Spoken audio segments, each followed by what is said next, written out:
It is now May 25th, the Friday before Memorial Day, and the veterans and the scouts and many townspeople have assembled here at the rural cemetery to go through the annual task, but a joyful task, of placing flags at the grave sites of every veteran that's buried here in the cemetery. This is the great thing. We get to do this. When we're done, the place looks so awesome. If you've seen the place in Boston where the flags are in the common, we won't get to that level, but this place will still, this cemetery will still really look awesome with the new flags up.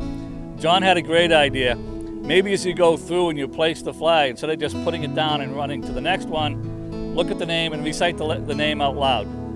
So that way there's a little touch of yourself in that person that's at that grave site. With each one of the 6 groups, and I'm looking around here now trying to figure out how we can divide it up, but that'll be easy enough. But with each group, there will be a veteran if you have any questions. So we're going to go over to where the flag is. That's where we have our Medal of Honor recipient buried, and then we'll divide up into the 6 groups. Any questions? Let's go over there. So we thought this year, rather than just set everybody loose to put in the flags, which will take place soon enough, we'll talk a little bit about Osgood T. Hadley, who I mentioned over there, received the Medal of Honor for his service in the Civil War. So for you, those of you that are unfamiliar with the various awards that are that honor veterans, Osgood T. Hadley was an extraordinarily brave soldier, and that's what you get the Medal of Honor for.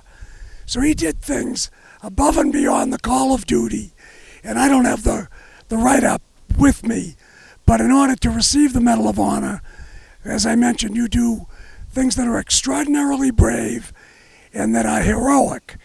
And I'll just mention today we overuse the word hero in way too many ways. We use it for people that win football games.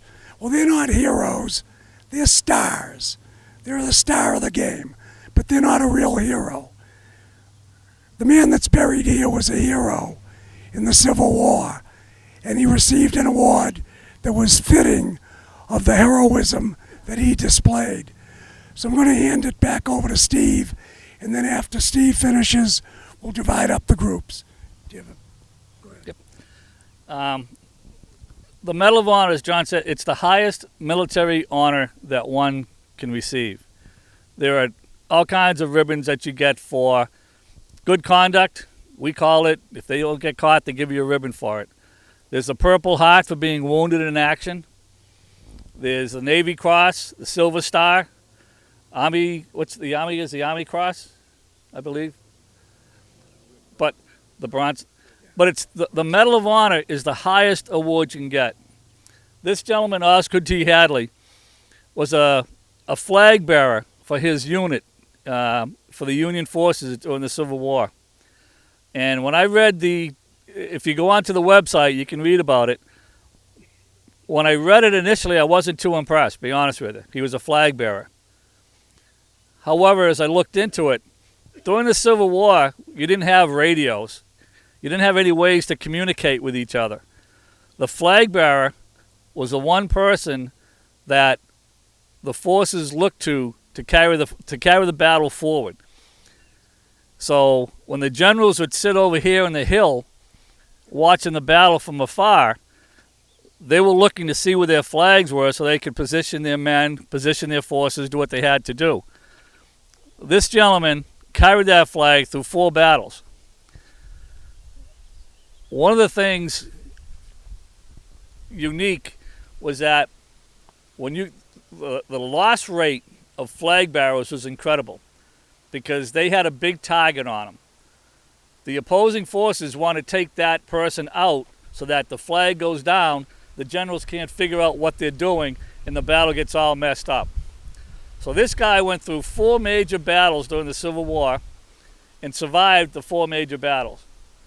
And he was awarded the Medal of Honor for his part in helping his command, progress through the war. So I kind of learned a little bit. You see a lot of the citations for the Medal of Honor are long and lengthy. This was just a short 3 or 4 lines. And I first thought, nah, that's not all that big. It was incredibly huge. And the gentleman absolutely deserved to be awarded the Medal of Honor. And to have him here in Southborough is kind of, it's an honor for the community. And there's not too many people in this community that really know that we have Oscar D. Hadley here. The bridge that crosses Route 9 down here on 85, that was named after Oscar T. Hadley, about 20 years ago. The bridge was named for him. So, again, take time as you walk through the cemetery and look at the names on the headstones, on the granite plaques, on the brass plaques, the bronze plaques. For the kids, you might recognize the name of a neighbor or friends of your parents or something. So bring it to your heart.